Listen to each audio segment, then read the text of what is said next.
suffer.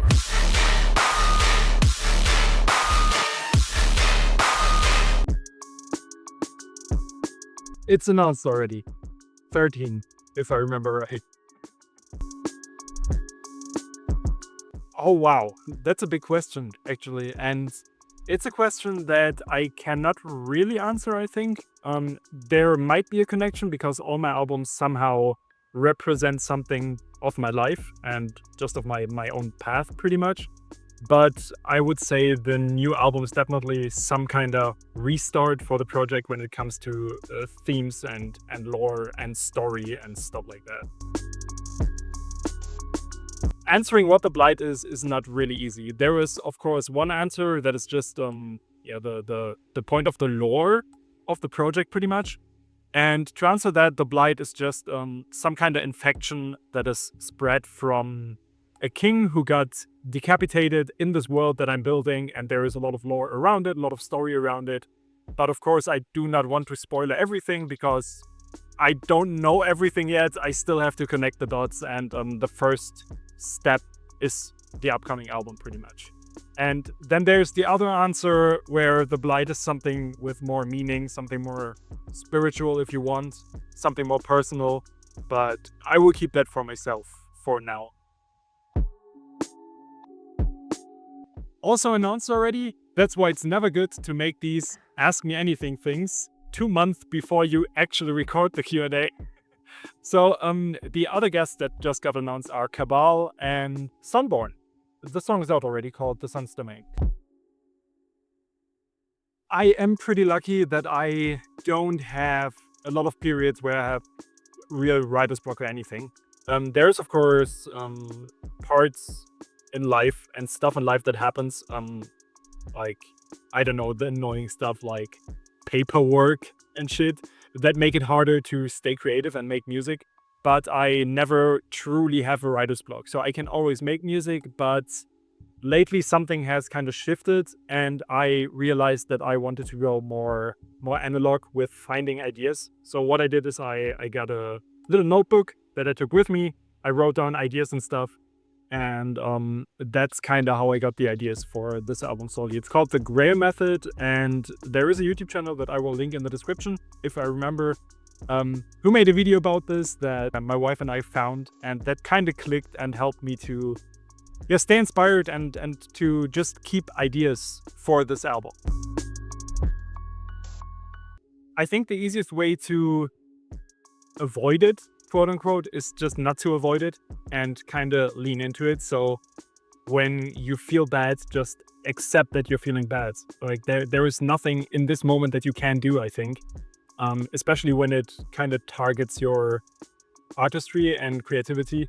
There is not a lot you can do instead of just accepting that you are not in the mood right now. Try to do something different. Try to do something that moves you away from the negative headspace. At the moment, no. So the message is definitely the one message that Someone coming? Yeah. Nice. Is that you should just stay on your own path, just like the person walking this path right now towards us, which is kind of awkward. But that's the main thing. Try to focus on yourself, on your own road, on your own path, and don't try to compare yourself too much, because that sucks. I think it started with the book I just released a video of, called Vermis. I saw that book and something kind of clicked. I mean, I'm always a fan of this dark fantasy, Dark Souls type stuff.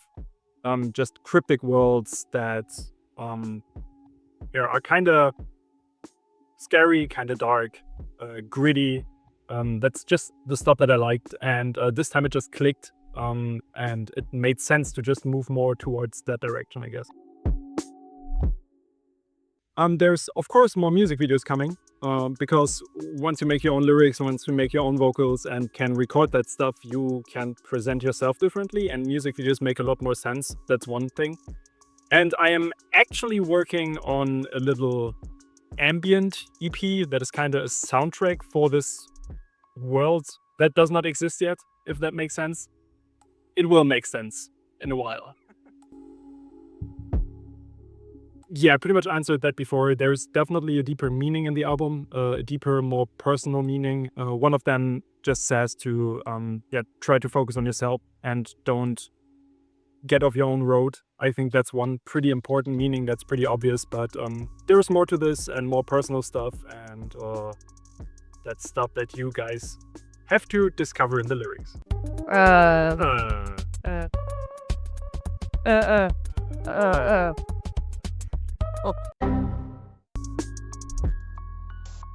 I pretty much multitask all the time. There's always more than one project I'm working on. Either it's one remix and an original, or just 3 original songs, or whatever.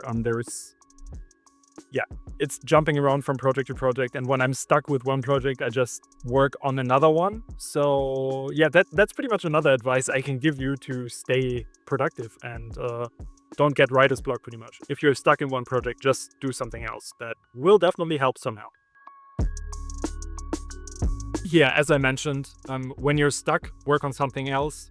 When you feel like, okay, this project is not good enough, but I don't improve it when I'm working on, just call it a day, finish that project, and work on something new. Because every time you work on a project, you learn something, and in the next one, you will...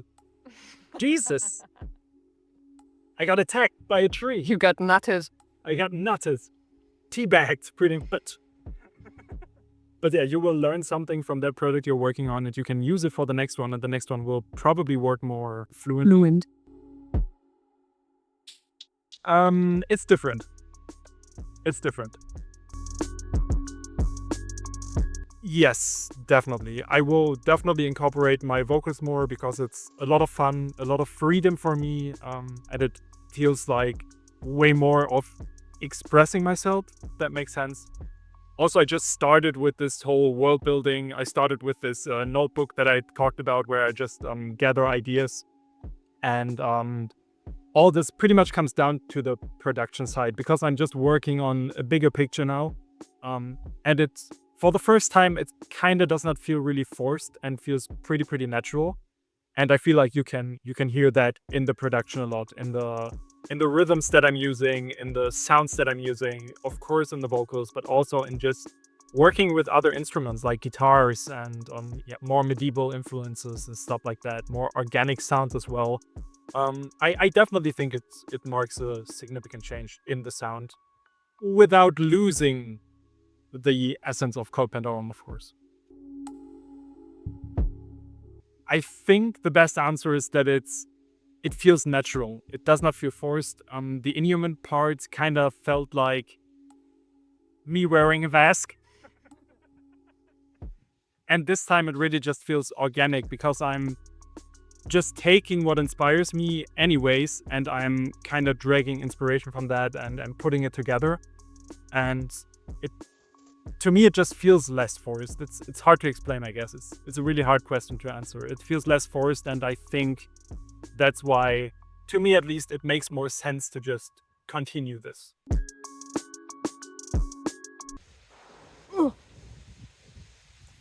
There was a shot in the background, holy shit.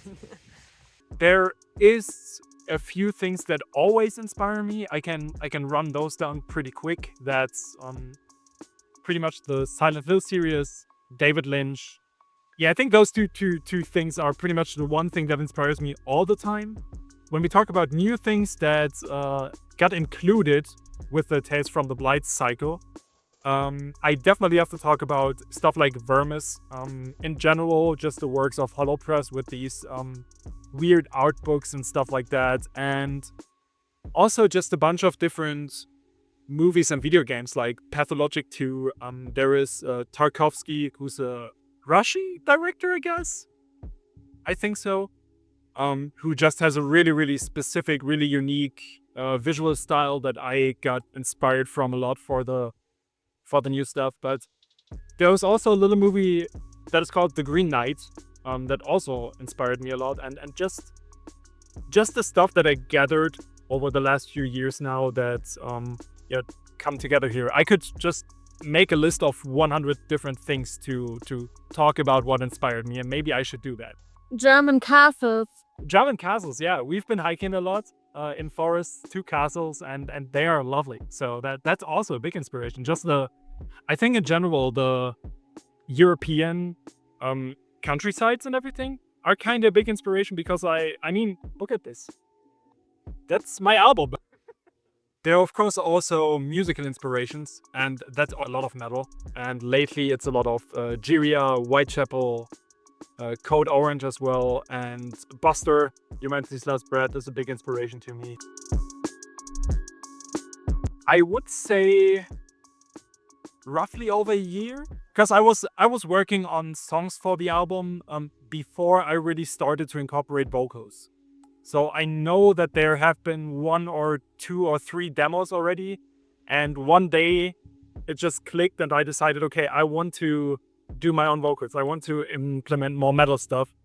And that was not too long ago. I think just a few months before we released The King's Decapitation was the first time I really recorded vocals.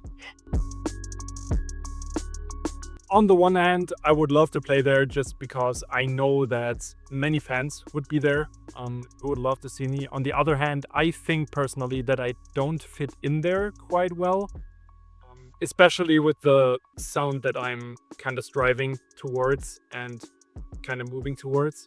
Say sorry. Sorry. Help. No, honestly, I think I learned a lot. First of all, it's quite a hassle to change alias if you don't know the right people. It would have been a nightmare without the right people, I'm completely honest. Switching names and switching accounts, blah blah blah, etc. is hell. But on the other hand, I just learned that first of all, a name is not really important as long as you follow what you are passionate about. And secondly, don't overthink a name.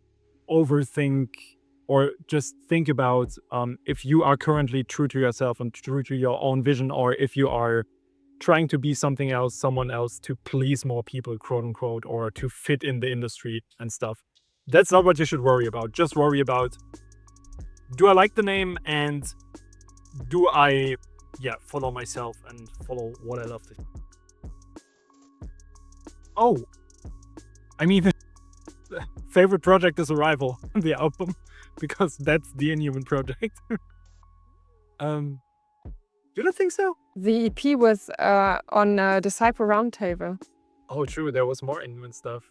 Actually, Right. a few good collabs. Yeah. No, but I think my favorite project in general is Arrival. I like the album a lot. I love the versatility. I love what I learned from the album. I'm just songwriting wise, melody writing wise. I learned a lot doing that album. Music video wise. Music video wise, yes. One thing that I definitely learned is that I love to work with metal artists. The Collision EP was the first time I stepped into this metal electronic hybrid thing, and I mean, that's what I'm doing now because I just love to do it.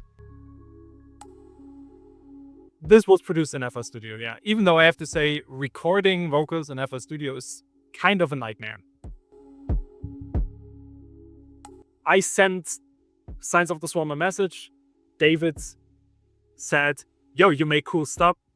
We shook hands. We worked on the song. That's how it happened. My career and my whole path as a musician kind of revolves around album releases and writing albums and writing bigger concepts. So for me, just writing a new album was inevitable, kind of. But to make it this way really clicked when I started recording my own vocals. That was the moment where I realized, okay, I think this album can be something important for me and for my path from here. I mean, the intended theme is pretty much just to have a starting point of this grimdark, medieval, Lynchian, Silent Hill nightmare world that I'm thinking about. I think that's the ongoing topic. It was the first stone for this ongoing world building project now that I'm working on, and also I just wanted to punch you in the face with the music. Oh yeah, definitely. You want to explain? No? You're nodding like this. Yes. Go ahead. There has been a lot of problems around this album. It starts with just finding feature guests, because I knew, okay, if I want to go more into the metal route, I need to have some kind of entry there and more connections towards the metal scene. And I mean, it started with me working with Century Media and all the artists that I know, but of course I wanted to work with new people. That worked out at the end, but there has been a lot of talks about features that did not come together. Maybe they will in the future, maybe they won't, but that's the first thing. We had a music video shoot in the Czech Republic that was drenched in rain, and hikes through forests in the rain, and just a lot of messy planning and just a lot of struggle. That was the King's Decapitation music video and the Burden music video, actually, parts of it. Then there has been a lot of last-minute music videos, planning the music video on the day we want to record it and stuff. That was insane at parts and just really annoying. We had problems with our merch distributor that we used because they just stopped working out of nowhere, and we are still trying to figure that out. There has been back and forths with ordering vinyl, not ordering vinyl, etc., etc. We are still working on that and figuring out, and it just has been a lot of little issues, but also some bigger issues that were pretty annoying. And I mean, one thing that just happened, because it was a problem that happened, is that we had to submit a revision of the Sun's domain. So if you check the song out now, it might sound a tiny bit different than before. But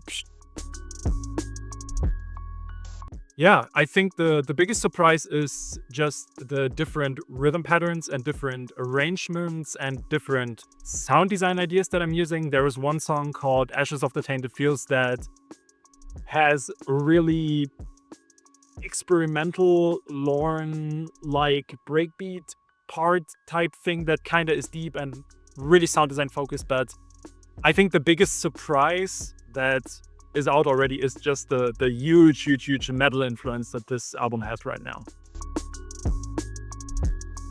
It was awkward. It felt really awkward. I knew that I am able to do it because I was trying it for years, just by myself in the car, listening to music and kind of covering my favorite songs in the car, if that makes sense. But the first time it was literally just raspy whispering, and I felt incredibly awkward, and I recorded it, and I wanted to throw away the mic.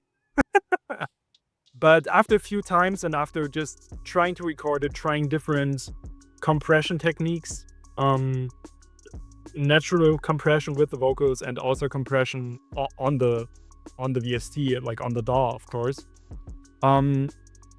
it somehow came together. And to be completely honest, A King's Decapitation sounds the roughest of them all, because I did not find my tone yet, I did not find my sound, but I was at the end really happy with the outcome. I think it's pretty good, and it's cool to see this evolution throughout the album. So the vocals are getting better and better and better and better.